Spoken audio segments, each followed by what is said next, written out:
Hey guys, and welcome to week 8 of the UCL. Last week we managed to grab a nice 6-0 win against the San Antonio Scorpies. But this week we're facing KnockOffKnight and his Mauville Manectric.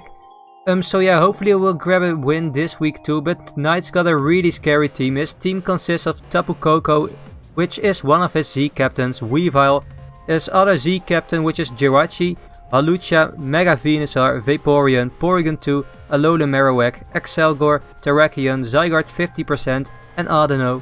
So yeah, some really scary mons. Mons I really think he's gonna bring are, well, definitely the Tapu Koko, because that thing outspeeds my entire team and, well, it can just HPI's my Lando and just T-bot everything else, so really scary. Weavile is something I'm really seeing coming as well, because, well, it handles my Landorus pretty well.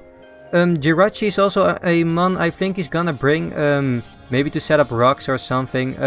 Hawlucha in combination with Koko could definitely be scary as well, because Hawlucha can just be given the electric seed, and on the electric terrain that thing's Unburden gets activated, and just really scary stuff. Another mon I think he's gonna bring, well, I'm pretty sure he's gonna bring, is the Mega Venusaur, because that thing is pretty hard to take down. I do have some options for it, so maybe he doesn't want to bring, but then again it is his Mega Pokemon, and well, you're often gonna see people bring Mega, so yeah, Mega Venusaur is definitely something to watch out for. So yeah, those 5 I think he's definitely gonna bring. Other options are the Porygon 2, that's definitely a mon I could see coming as well as the Vaporeon, and the other mons are kinda maybes. Well, Terrakion and Zygarde 50% are definitely mons I could see coming as well, so yeah, a lot of mons I can see coming. But yeah, he just has a really good team. A lot of mons are really good against me, so yeah, it's pretty hard to predict 6 of those. But anyway, now that we talked about his team, let's dive right into the team I brought against him. First off is Lando T. I'm bringing the Flyinium Z Lando this week with Z-Fly, of course. EQ, Stealth Rock and Rock Polish. I'm bringing Z-Fly Lando because it basically handles Mega Venusaur, otherwise I kinda have a hard time against Mega Venusaur. And if I can get up a Rock Polish, I might be able to sweep once his team is weakened, since after a Rock Polish I pretty much outspeed his entire team. Well, unless the Koko is Choice Scarf. So yeah, that could be really nice. Initially I wasn't sure if I should bring defensive Lando or this set, because defensive Lando would be pretty useful against Terrakion and Zygarde. But in the end I decided to bring this set, so yeah, I hope I won't regret this. As for my EVs, I'm bringing Max Attack Adamant just to hit as hard as possible. I'm bringing enough speed because with 168 speed I outspeed Scarf Terrakion at +2 after a Rock Polish, so that is pretty nice. And 88 in HP, I could have put more speed into my Lando to outspeed possibly Scarf Koko, but I really wanted some HP investment to take moves from well, Terrakion and Zygarde better. But yeah, that's it for Lando. I really hope it will put in some work. Next up is Kyurem B. I really needed to bring this thing because it hits a lot of his team really hard. Also, because of Terravolt, I break through the thick fat of Mega Venusaur, so I can just Ice Beam it for super effective damage, which is really great. So this thing is really useful in breaking through that thing. I'm also carrying Fusion Bolt for the Vaporeon, Earth Power for the Jirachi, the Koko, the Marowak. And I'm also bringing Substitute because I feel like if I can get up a Substitute, I can really put in work, because Kyurem isn't the fastest thing. If that thing is behind a Substitute, I can just hit one of his faster mons. And I'm bringing the leftovers just to give me some recovery after a Substitute. As for my EVs, I'm bringing Max Speed with a Hasty Nature, Max Attack as well, and 4 in Attack. So yeah, that's it for Kyurem B. Next up is Infernape. I'm bringing Choice Scarf Infernape this week because that way I can outspeed his entire team, aside from Choice Scarf users that are faster than Infernape, because his team is pretty fast. He has a lot of mons above the 100 base speed, so yeah, having a Scarf user can be really useful. Yeah, Infernape can outspeed Koko, which is really nice, and hit that thing with EQ or Flare Blitz. I also have Close Combat, since that thing is just so powerful, and Close Combat is pretty much necessary to break through the Porygon 2. And of course U-turn to gain momentum. As for my EVs, I'm bringing Max Speed Jolly, because that way I speed tie with a Max Speed Jolly Terrakion if that thing is Choice Scarf as well. So yeah, that's pretty nice, I guess, if we can win the speed tie, of course. Max Attack and 4 in Defense. So yeah, the pretty standard Choice Scarf set. Next up is Mega Scissor. This thing is pretty much my main switch into his physically offensive mons like Terrakion, Zygarde, Hawlucha. Because I'm not running defensive Lando, so yeah, this thing is my main switch into those things, especially the Weavile, because I don't really have a lot of switches to Weavile, and Scissor is my best thing for that. Knockoff does pretty much nothing, and Icicle crashes, well, of course, resisted. So yeah, Scissor is pretty important in this match. I'm carrying the Bullet Punch because priority is really nice against his Terrakion, Weavile. A U-turn for some switch initiative. Knockoff is there to hit the Alolan Marowak. Because otherwise I couldn't really touch Marowak with this set. And last but not least is Roost to gain some recovery. As for my EVs, max HP, a lot in defense and 88 in speed. And because I tried to speed creep Mega Venusaur, I also think I outspeed non-speed infested Jirachi and can just hit that thing with Knockoff then, so that is pretty nice. I'm not entirely sure though. But anyway, that is it for Scissor. Next up is Sylveon, Blue Eyes to Sylveon, Hyper Voice, Toxic, Protect and Wish. A Toxic is there to put a timer on the P2 since that thing can be really annoying to deal with otherwise. So yeah, that's pretty much, other than that, a pretty standard Sylveon set, Cleric Sylveon set with max HP. 184 in defense with a bold nature. I'm carrying 4 in speed though, so I can outspeed non-speed infested P2 and, well, I'm pretty sure just P2.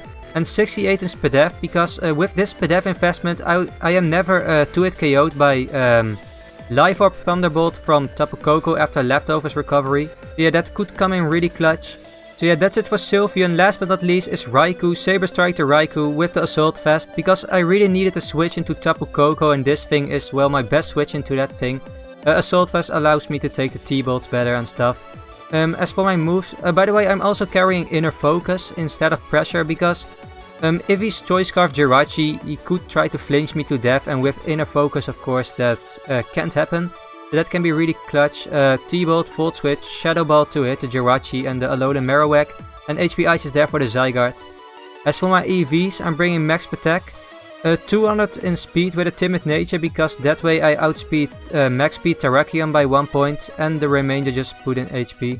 But yeah, that's pretty much it for my team. I really hope we'll be able to grab a win, so yeah, let's get right to the match. Okay, so here's the battle, and as you guys can see, he brought the Jirachi, the Porygon 2, the Tapu Koko, the Terrakion, the Hawlucha and the Weavile, so that's pretty much everything I expected really.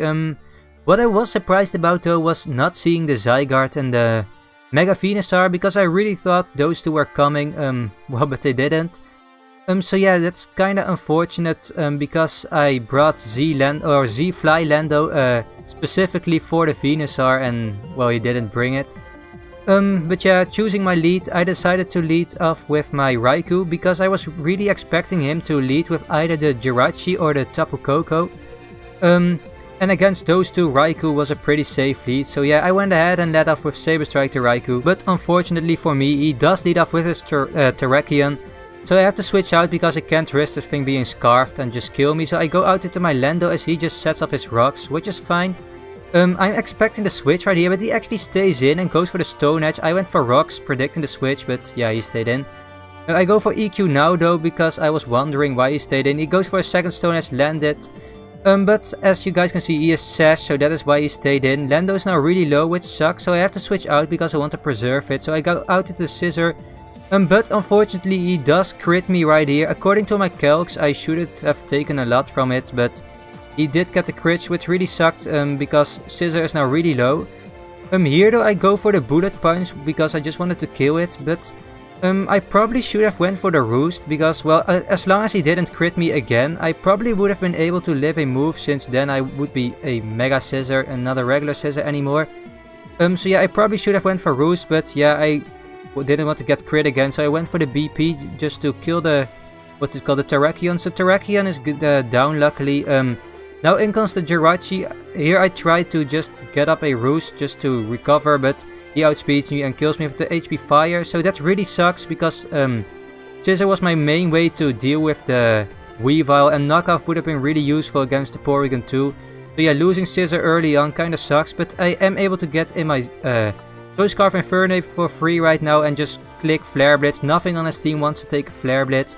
So I just go right for that. He decides to sack off his Jirachi, so Jirachi goes down, but I do take a lot of recoil, which isn't too great.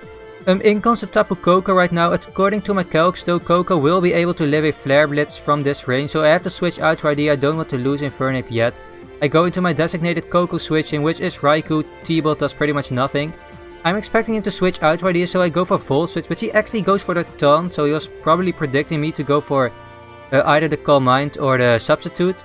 But now he is into range of a Flare Blitz. I could go for EQ, but if I went for EQ, I would be locked into it, of course, and then he could just go into the Hawlucha and set up in my face, which wasn't something I was willing to let happen, so I was pretty much forced to go for the Flare Blitz. Flare Blitz is able to kill the Koko, but Caesar is now at 20%, which is into range of an Ice Shard from Weavile, so that isn't too great. He actually goes into the P2 right here, and I switch out this turn because I want to preserve Infernape for the what's it called, the Hawlucha to outspeed that thing, and I still want to save close combat for against the Porygon 2, so I switch out into my Raikou to take the potential Tri-Attack or something. But here he actually goes for the Curse, so that was definitely something I wasn't expecting. Here I go for the T-Bolt, but I don't know why. The play was 100% Volt Switch, because he most likely would have went for the Recover, so yeah, I should have went for Volt Switch. I don't know why I went for T-Bolt. I go for the Volt Switch right now though, and go into my Sylveon because I really need to Toxic this thing, otherwise I can't beat it really. He goes for another Curse, so he's now at +2/+2. So I had to land my Toxic right here. I need to wear this thing down. Luckily I do land it, but he actually goes for the Facade, possibly predicting that. And as you guys can see, I do take it, so Sylveon takes a +2 Toxic boosted Facade, really crazy. This turn I go for the Protect just to stall out some more Toxic turns, because I really need to get the speed too low, because it's kind of scary right now, +2/+2, and it hits really hard with Facade. I go for the Hyper Voice right here just to do some chip damage. Sylveon is really low, so it doesn't really do anything anymore. He kills me with Facade, but he's now really low thanks to my Toxic. I go into my Lando T right here because that was pretty much my only mon that could kill it. Raikou couldn't do it, Kyurem couldn't do it, and Infernape could probably do it, but then I would have locked myself into close combat, and then Hawlucha could just come in and do stuff. So here I'm forced to go for my Z move. EQ won't kill it because of the defense boosts, but that is fine. I go for Supersonic Sky Strike, which kills the Porygon 2. But now in comes the Weavile. I decide to sack off my Lando because it will die to rocks upon entry, so he goes for the Ice Shard to knock me out. He does reveal his Life Orb though. But here I'm pretty much forced to go into Kyurem because Infernape will die to an Ice Shard and Raikou will die to a knockoff. So yeah, as long as he doesn't have a low kick, he won't be able to kill me. I will be able to live the knockoff and the Ice Shard. So if things are going according to my plan really, I will kill this thing with Fusion Bolt, and then in comes the Hawlucha. Hawlucha will probably kill my my Kyurem, but I do still have the Raikou and the Infernape, so things are looking good. I go for the Fusion Bolt right here. It will be able to knock the Weavile out from this range. He goes for Ice Cold Crash. He does get the crit, but as you guys can see, not only does he get the crit, but he also flinches me, and that means it's pretty much game, because now he can just kill my Kyurem and kill the remaining of my mons. So yeah, that really sucks. He kills my Kyurem, as you guys can see. I go into Raikou, I'm pretty sure, but he just knocks me off and kills me as well. So yeah, that's a crit, or flinch I mean, really sucked, because I would have been able to kill the Weavile. Maybe it didn't matter, because he still would have had the Hawlucha, and Hawlucha would have killed my Kyurem, and would have also lived a Flare Blitz from Infernape. But if Hawlucha was adamant, Raikou would have killed it, but if he was jolly, he would have killed Raikou as well, as long as he would have landed the high jump kick, so it's kind of dependent on that. If he was jolly, the flinch didn't matter, but if he was adamant, then it did matter. So if that was the case, then this kind of sucked. But yeah, that's how the game goes, unfortunately. Things like that happen. But yeah, GG to KnockOffKnight. Definitely go check out his channel, which is linked in the description down below. So how the standings are right now, I think Secor is undefeated and as the first place in this league. Second place is Kiwi, which we're facing next week, by the way. He's 5-1, I believe, and third place is Panzer with 5-2, and fourth place Knight with 5-2 after this match, and we're in fifth place with a 4-3 record. So currently we're not making playoffs, so it all depends on next week. Next week we're facing Kiwi, as I said, so we basically have to win this match. Will we have a chance to make playoffs? But we also have to hope Knight will lose his match next week. Knight is facing Secor, I'm pretty sure. So yeah, he has to lose that match and we have to win against Kiwi and then we'll make playoffs because I'm pretty sure we have a better record than Knight. But yeah, if he wins or we loses, then it's pretty much game over and well, the UCL is over for us. Yeah, I'm really hoping we will win next week. But yeah, anyway, if you liked this video, be sure to leave a like, subscribe if you're new, and I'll see you guys later. Bye!